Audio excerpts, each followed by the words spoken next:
Thank you so much, Rafa, and thank you for having me here today. It's my pleasure to be here with you.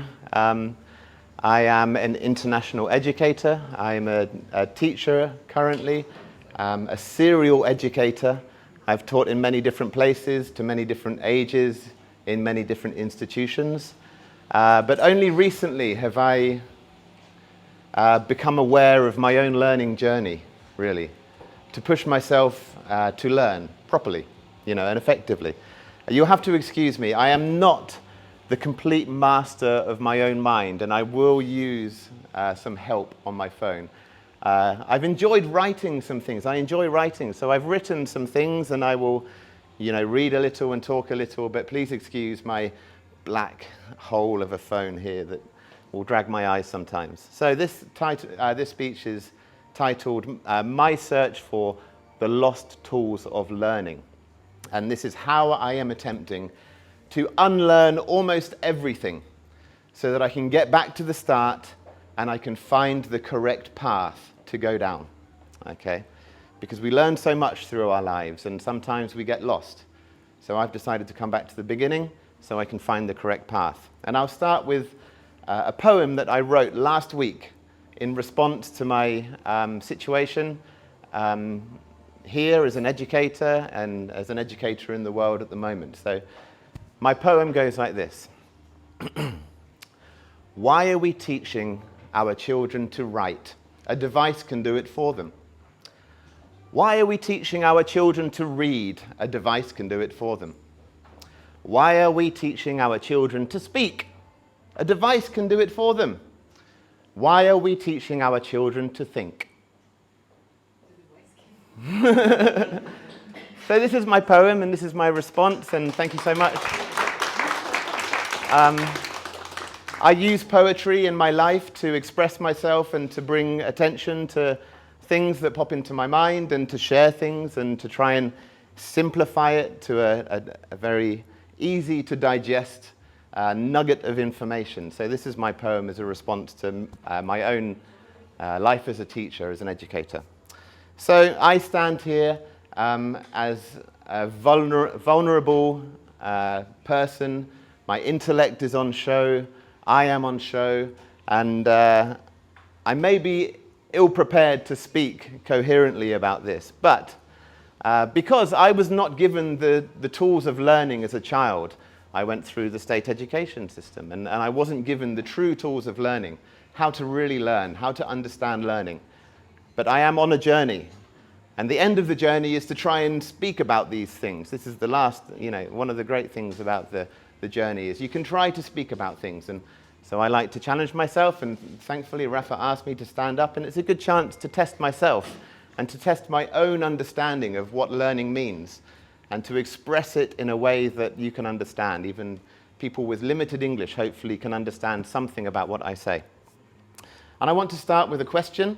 And I want you to think for 10 seconds, who or what do you trust? Who or what do you trust?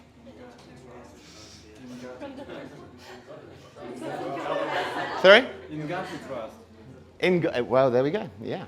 Who or what do you trust? And now my next question is, who or what do you not trust? Okay. And this is important. This was important for my learning journey, to understand who do I trust, which sources of information do I trust, and which sources of information can I not yet trust. Not that I disregard them or dislike them, but I just do not have the trust for these sources of information. So this was where I began. I have always been a very slow writer. When I was a young person, my writing was very slow, and this gave me an instant distrust for the education system. I understood that I would miss my break times because I was writing slowly. I understood that I could not score the same amount of points on a test, not because I couldn't think properly, but because my hands were not able to move at such a speed to get so many things on a piece of paper. So at a young age, I understood that education is flawed. So after leaving school, I decided to become a primary school teacher. The only job where you are celebrated and paid for being as smart as a 7-year-old child. And I used this and I thought, okay, yeah, I can do this.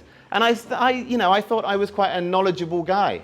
I would go to a pub quiz and I would look at the picture round and I would say, yeah, that's Will Smith, Napoleon Bonaparte. I would know these questions and I thought, yes, I can do this. I'm a smart guy.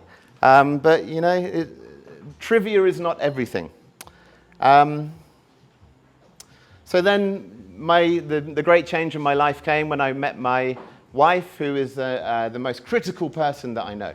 And not critical in the way that she puts people down and she tells people, you know, this is wrong, but she is critical in that she is ever discerning and ever looking for quality, okay?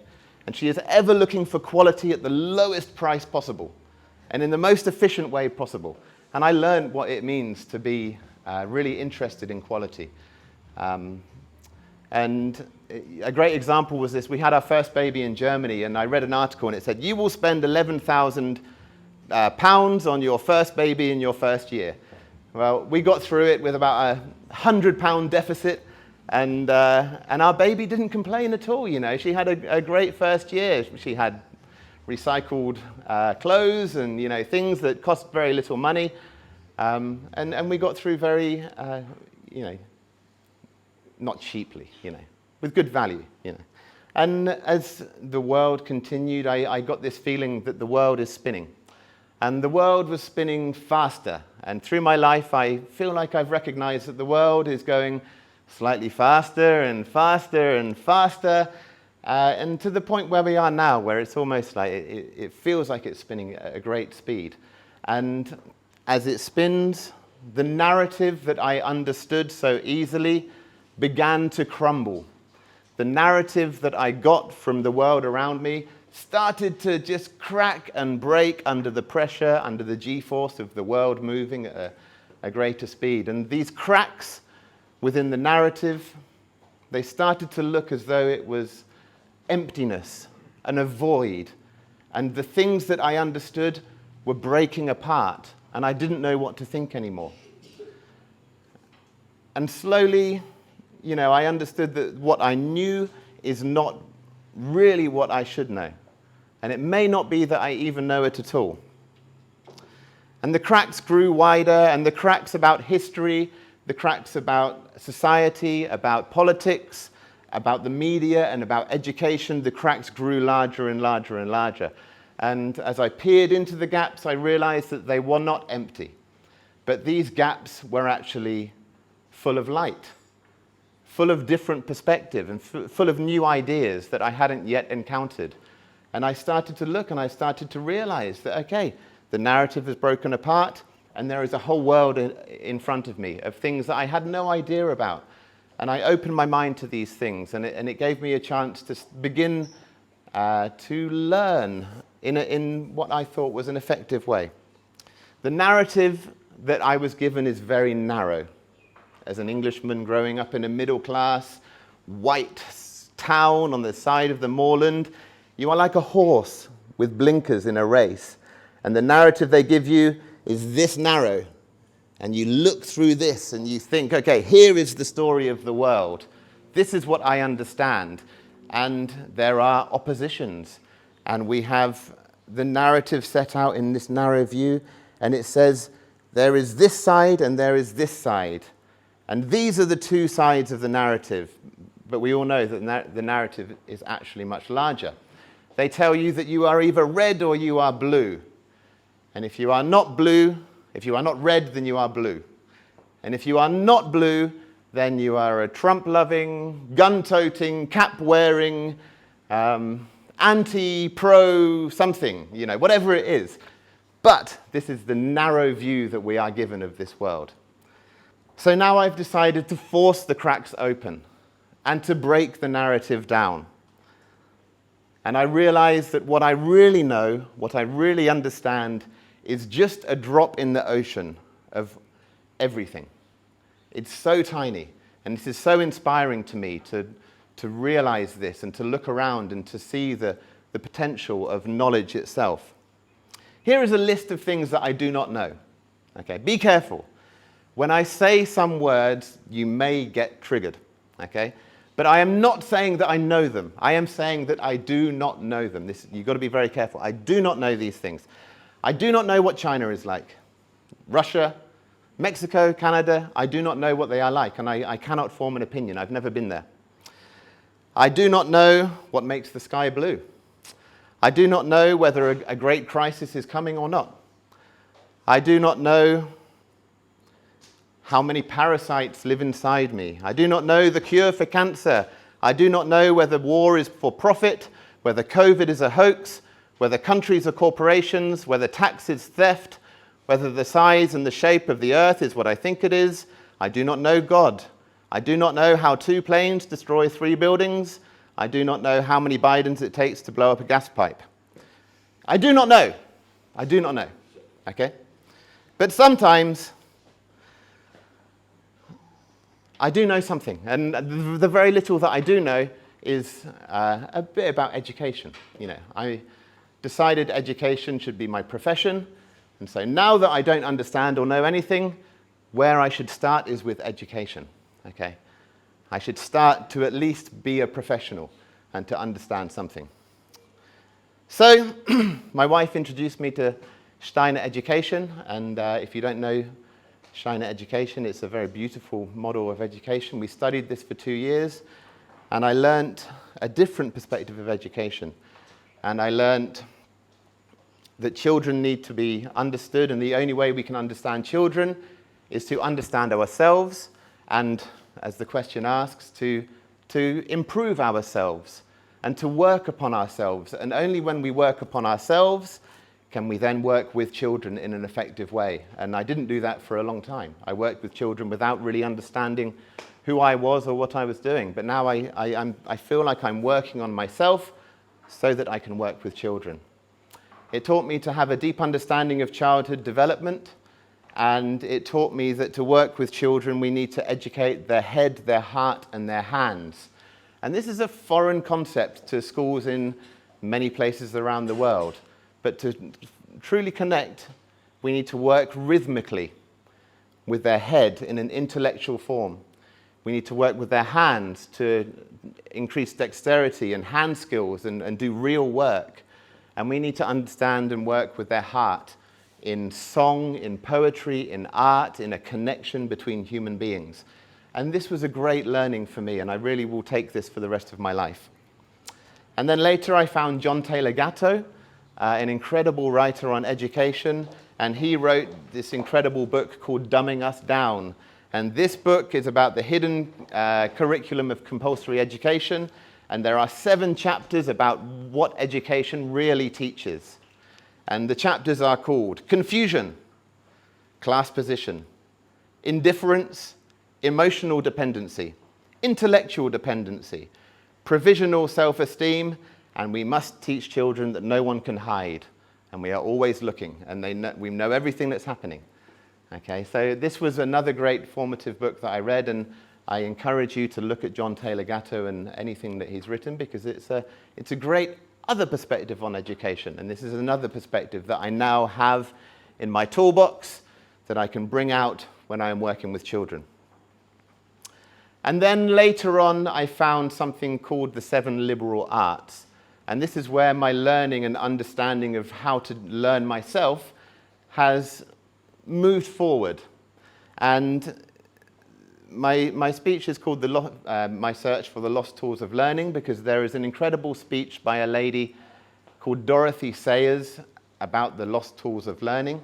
And she described how education used to be, what we can learn from it, and in its modern setting. Do you mind if I just read a little bit about what she said? I think it's easier, rather than me trying to explain what she said, it's probably better if I just read what she said. I propose only to deal with the subject of teaching, properly so called. I want to inquire whether, amid all the multitudinous subjects which figure in the syllabuses we are really teaching the right things in the right way? And whether by teaching fewer things differently, we might not at the same time produce better results. So this is talking about how we learn so many things, but are we learning things that we will remember when we leave school? I don't remember a lot of what I learned when I left school, you know. Much of it is gone. perhaps as educators, we could give students tools to learn. Instead of teaching them individual things to learn, to forget, to use what they want, we give them the tools. Is it not a great defect, this is her speaking again, sorry. Is it not the great defect of our education today, a defect traceable all through time, that although we often succeed in teaching our pupils subjects, we fail lamentably on the whole in teaching them how to think? They learn everything except the art of learning. It is as though we had taught a child mechanically and by the rule of thumb to play the harmonious blacksmith upon the piano, but never taught him the scale or how to read music. So they have memorized the harmonious blacksmith, but he still cannot, with the faintest skill, tackle the last rose of summer. And this is how I feel we are teaching in many situations. We give them just this, do this, do this, do this, and you get to here. Not how do you learn and how do you discover new things. Okay, let me just skip a little bit because we're probably getting a little bit on in time. Let us now look at the medieval scheme of education, the syllabus of the schools. It does not matter whether for a moment it was devised for small children or for older students, or how long people were supposed to take over it. What matters is the light it throws upon what the men of the Middle Ages supposed to be the object and the right order of education. The syllabus was divided into two parts, the Trivium and the Quadrivium. These are the 7 liberal arts. And we can forget the Quadrivium for the minute because the Trivium is all about how to learn, the tools to learn. And the Trivium teaches, first of all, grammar, then logic, and then rhetoric. And this is an example of how this is expressed in our current society is with computers. The computers, they input, they process, and they output. And our minds work in a similar way. If we have grammar, we can understand the building blocks. We can understand the individual pieces of language used to make things. With logic, then we can assess the information, we can process the information, we can filter, and we can understand that there are fallacies. Some things may not be true. Some things we may not trust. Some things we may think we understand, but we do not understand because they are written in a narrative that is there to promote other people for other purposes. And then the final part is rhetoric. And at this point, which I am trying to exercise today, then it's about taking the information and producing it for other people to understand. And now this can be applied to anything. If you understand this, okay, microbiology, let's look at the grammar, let's look at the fallacies, let's understand the logic, and then let's try to talk about it and share ideas. And then we understand, okay, I know this, I don't know this, let's go back to the beginning, let's take some more grammar, let's process a little more, and let's try to reproduce. And this is what I'm learning, and I'm on the very beginning of my journey, but it's fun. I'm enjoying it. I have young children, and I feel like these are the kind of ideas that I can slowly give to my young children and to the children that I work with and to anybody else that is willing to have a meaningful discussion with me. So all I know is that I know very little. But I do know, after the last 3 years, I feel like I have a fair understanding now of what freedom is and the opposition of freedom, which is slavery. And freedom and slavery is divided by a very fine line. And on this side is one, and on this side is the other. And we must see that this is a dividing line. If we start to imagine that this is not a line, but it's a crack, then, and we imagine that there's a middle ground somewhere where a little bit of slavery or a little bit of freedom, it becomes a grey area. And we can't do this because once you have a crack, the crack gets bigger. And as the crack gets bigger, then the whole world falls in. And we fall into the trap of moral relativism, where there is no truth, there is only perception. There is no freedom, there is only perception. There is no reality. There is only simulation. There is just a show. There is just one great big show for us all to sit back and enjoy on whenever we choose to. But we do not live in reality. And we pretend at playing real life, but we don't really understand what it means. And this is where I feel like I have been, and this is my journey to trying to understand what learning means. And here I am now with wonderful people. Thank you so much for having me today. It's really my pleasure.